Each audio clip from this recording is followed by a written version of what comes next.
한국 교회의 목사님들의 설교의 내용이 80% 이상이 축복에 대한 설교라는 그 언론 보도가 며칠 전에 또 크게 보도가 됐어요.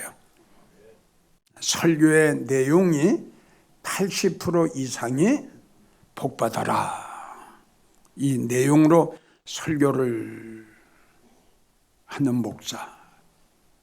자, 또 여러분들이 이건 그전에 언론 보도에 나온 걸 여러분들이 알겠지만, 성도님이 왜 교회를 나갑니까? 그랬더니 93%가 뭐라고?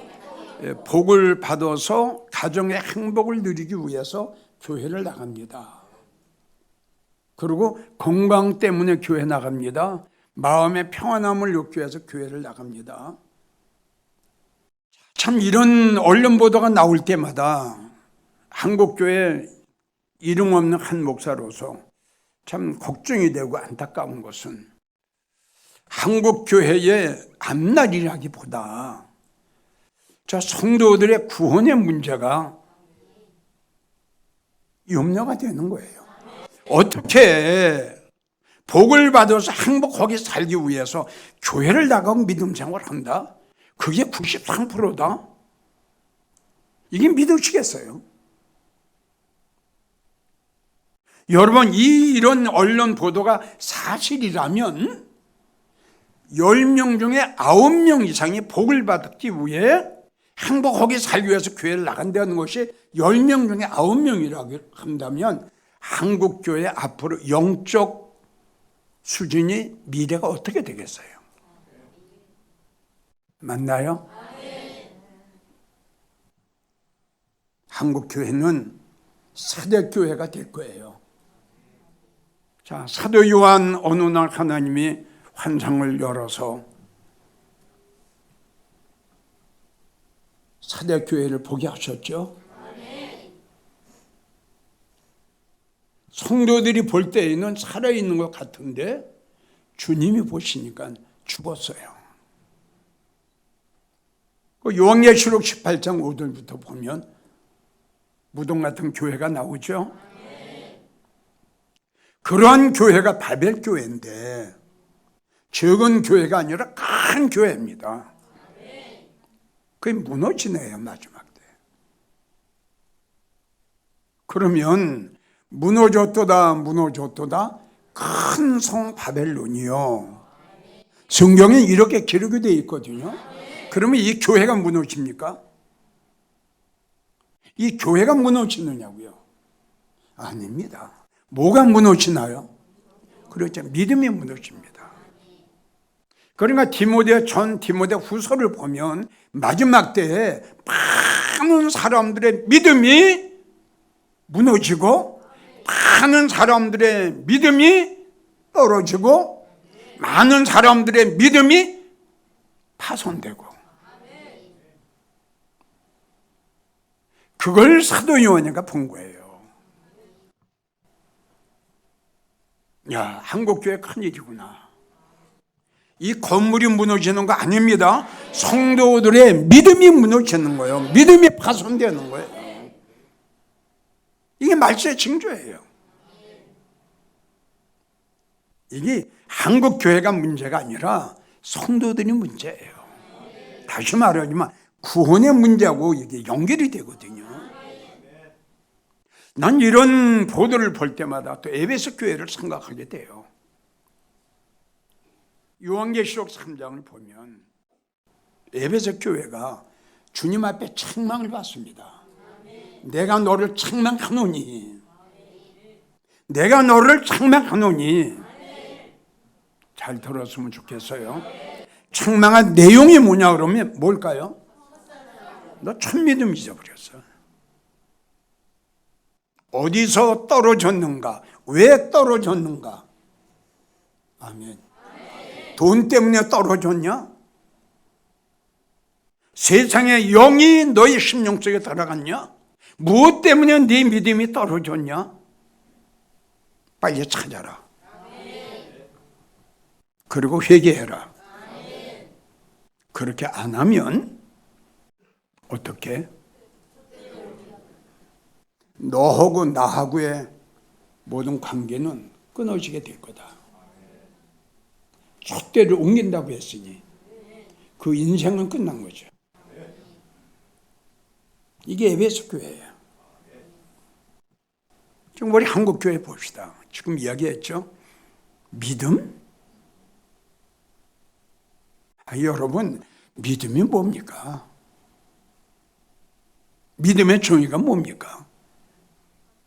믿음 자체가 소망입니다. 그 성경에 히브리 11장 1절에 나온 거 아니에요? 믿음이란 이렇게 되었어요. 믿음이란 바라는 거다. 바라는 건 뭐예요? 소망 아닙니까? 맞나요? 믿음이 떨어지고 믿음이 파손되고 믿음이 무너지면 하늘에 소망 없습니다. 맞나요? 안 맞나요? 하늘에 소망 없습니다. 하늘의 소망이 땅의 소망으로 막 바꿔집니다. 여러분,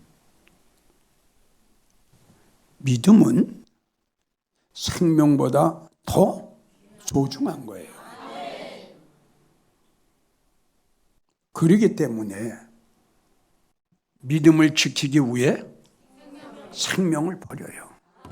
돈 몇 푼 때문에, 직장 때문에, 사업 때문에 이 귀한 믿음을 버린다?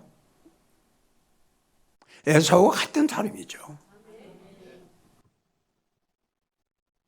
그건 어리석은 사람이죠. 또 한국 교회가 라오디게아 교회하고 똑같이 좀 잘 막아놓은 거예요. 그 라오디게아의 특징도 또 하나님의 책망을 받는데, 내가 너를 책망하노니, 그냥 교회로 생각하면 안 되고요. 라오디게아 성도들에게 책망하신 거예요. 이걸 사대교회, 에베소 교회, 라오디게아 교회를 들으면 안 되고요. 나에게로 하나님 책망하신 거 아닌가라고 우리는 들어야 돼요. 라오디게아의 책망한 내용이 뭐냐? 너 가난해. 너 영적으로 공고하잖아? 봐요. 영적으로 공고해요. 왜 공고해요? 믿음이 없잖아요. 소망도 없어져 버렸죠? 은혜도 없죠? 말씀도 없죠? 그저 주일날이면 형식적으로 나와 있는 거예요. 그러나 그들의 곤고한 거, 가련한 거, 눈먼 거, 벌거벗은 거 전혀 모르고 있는 거예요. 본인들이 말이죠. 이들의 성도들의 결론이 어떻게 되겠어요? 버림받죠. 전국에서 이 설교를 듣고 계시는 성도 여러분, 다시 한번 강조합니다. 우리가 믿음 생활하는 목적은 첫째가 우리 영혼 구원입니다. 이거 잊지 마세요. 그러면 구원받을 만한 믿음이 있어야, 천국 갈 만한 믿음이 있어야 내가 천국을 가죠. 믿음이 없는 사람이 어떻게 구원을 받고 천국을 갑니까? 그리고 두 번째 부탁은, 복 받는 것은 두 가지가 나와요. 육적인 복과 영적인 복이 나옵니다. 언젠가는 또 그런 설교를 내가 한 기억이 납니다. 목사님들 성도들에게 복 받으라고 하는데 어떤 복을 받으라고 지금 하는 겁니까? 중요하죠. 아니 80% 이상이 지금 복 받으라고 하니 그럼 어떤 복을 받으라는 거예요? 거의 다 지금 물질의 복입니다. 맞죠? 다 돈복입니다.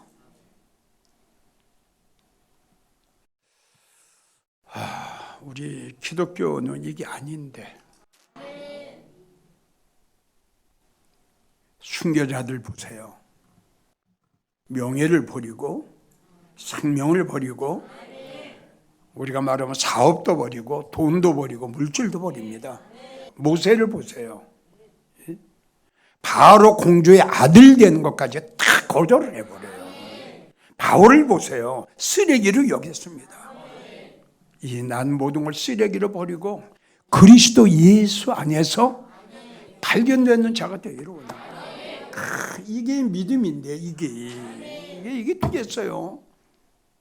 내가 그런 얘기를 안타까운 건 뭐냐 그러면 우리 예수님이 그 보좌를 버리시고 이 땅에 오셨죠. 그리고 십자가 치셨어요.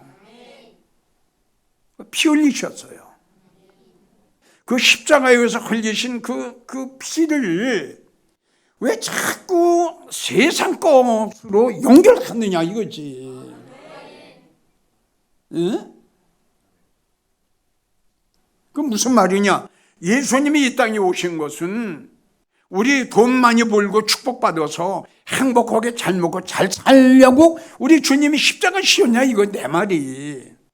그러면 이 주님이 십자가 지신 것은 우리 영혼을 구원하시기 위한 것이 첫 번째인데 왜 이 귀하고 왜 이 소중하고 이 금보다 더 귀한 것을 왜 귀한 십자가의 보혈을 왜 쓸데없는 이쪽으로 연결시켰느냐 이거죠.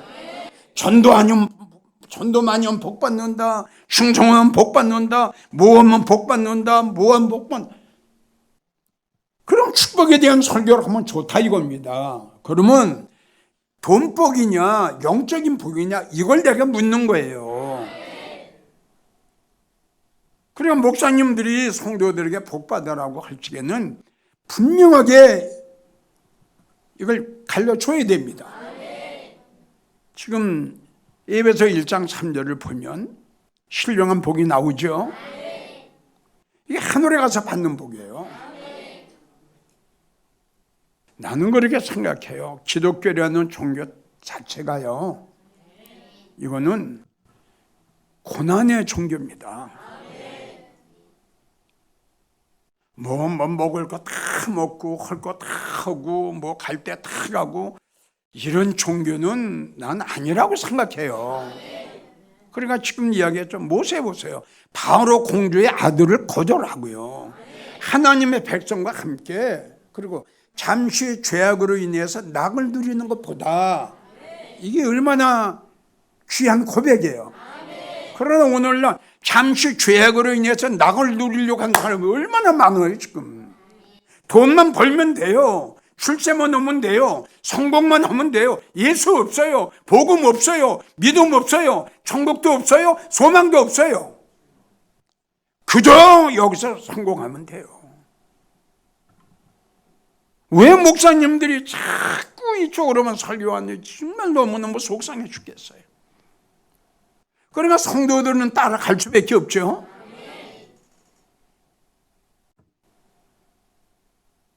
돈은 우리에게 필요해요. 돈이 있어야 살아가죠. 그러니까 주님이 말씀, 돈은 필요하다 이렇게 말씀하셨어요. 디모데전서 돈은 필요한 것이다. 그러나 사랑은 오지 마라. 그리고 욕심은 내지 마라. 그러니까 믿음 생활하는 목적은 우리 영혼 구원이에요. 영혼 구원. 그리고 두 번째 우리가 믿는, 우리가 복 받기를 원하는 그 복은 신령한 영적인 복과 육적인 복이 있는데 하나님이 주님이 말씀하신 것은 돈 복이 아니라 육적인 복이 아니라 영적인 복이다 이거죠. 그래서 바울도 고린도 전서 14장 16절을 보면 내가 영으로 축복할 때 그랬어요. 근데 고린도 교회 성도들이 영적인 축복을 모릅니다. 그래서 바울이 무식하다 너희 그랬어요. 이게 한국 교회 성도들이에요. 자, 영적 복 받은 성도, 오늘 제목이 뭐죠? 그렇죠. 영적으로 복 받은 성도는 어떤 성도일까요? 주님을 기다리는 성도. 이사야 30장 18절을 보면 무릇 그를 기다리는 자는 크게 아멘이에요. 무릇 그를 기다리는 자는 교회가 세속돼 가고 성도들이 세속돼 세수가 되어가는 이 시대에 미래보다 현실을 더 중요시, 천국보다 이 땅에 소망을 두고 살아가는 이 시대에 주님보다 세상 것들을 더 사랑하는 성도들, 성공 출세하는 일을 하면 주님도 믿음도 헌시짝처럼 믿음 없이 버리는 이 시대에 노아 때 같이 악하고 노새 때 같이 믿음의 성도들을 찾아볼 수 없는 이 시대에, 다시요, 노아의 때 같이 악하고 소돔과 고모라 성에서 믿음의 사람 10명을 찾지 못했어. 누가복음 17장 23절, 우리가 살고 있는 때가 노아의 때와 같이, 노새 때와 같이 인자의 임함도 이와 같으리라. 보세요. 앞으로 한국교회 더 믿음의 사람 없어요. 이건 내 말이 아니라 예수님 말씀인데 어떻게 해요? 큰일 났어요. 진짜 큰일 났어요. 그러니까 주님의 에베소가 참망하신 거 봐요. 너 참 믿음 떨어졌어. 왜 떨어져서? 다 돈 때문에 다 떨어졌어. 근데도 모르고 그리고 회개도 안 하고 있잖아요. 그러니까 주님 볼 때, 야, 불쌍하다. 참 너 불쌍하다. 나는 분명히 여러분들에게 말씀드리고 싶은 것은 주님을 기다리는 성도들은 정말 특별히 복받은 성도예요. 얼마나 진실로 기다리는지 모르겠어요. 두 번째, 정말 지금 여러분들에게 이야기했어요. 지금 노아의 때 같아요. 노새 때 같아요. 미래가 없어요. 지금 한국에는. 다 현실이에요. 이러한 시대에 다시 오실 주님을 기다리며 살아간다?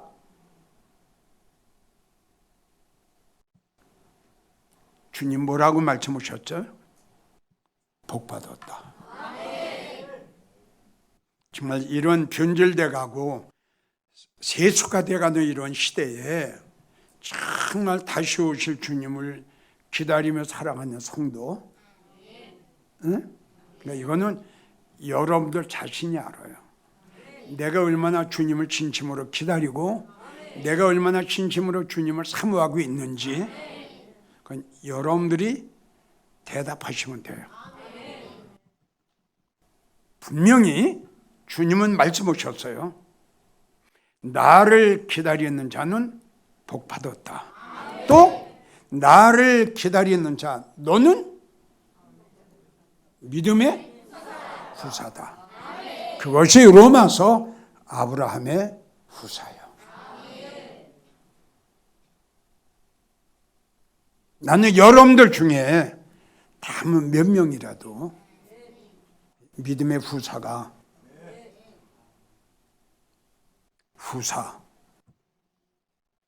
믿음의 후사에게 하나님이 어떤 축복을 주실까요? 요한복음 14장 1절 주님은 가실 때 말씀하셨죠? 내가 너희의 처소를 예비하러 가노니 가서 너희의 처소를 예비하면 내가 다시 온다. 이게 기독교의 종교예요. 부활의 종교뿐만이 아니라 재림의 종교예요. 오늘날 별로 많고 많은 목사님들 중에 재림에 대한 설교를 하는 목사 만나볼 수가 없어요. 히브리 10장 37절 잠깐 오면 꼭 오실 거야. 절대 지체하지 아니하신다. 믿으세요. 끝까지 믿으세요. 성경의 마지막 말씀 뭘까요? 이것을 증거하시니가 가라사대 진실로 내가 너희에게 이르노니 나는 꼭 온다. 그럼 여러분들은 어떻게 해야 돼요?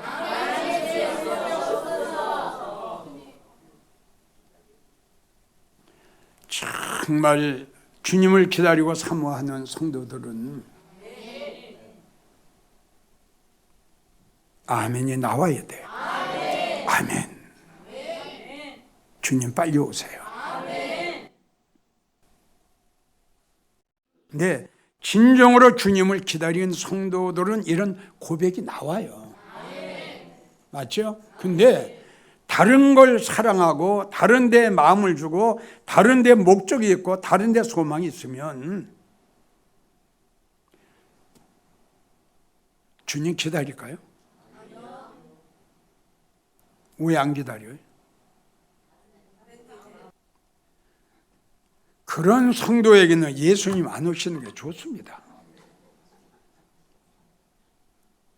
왜요? 그렇죠.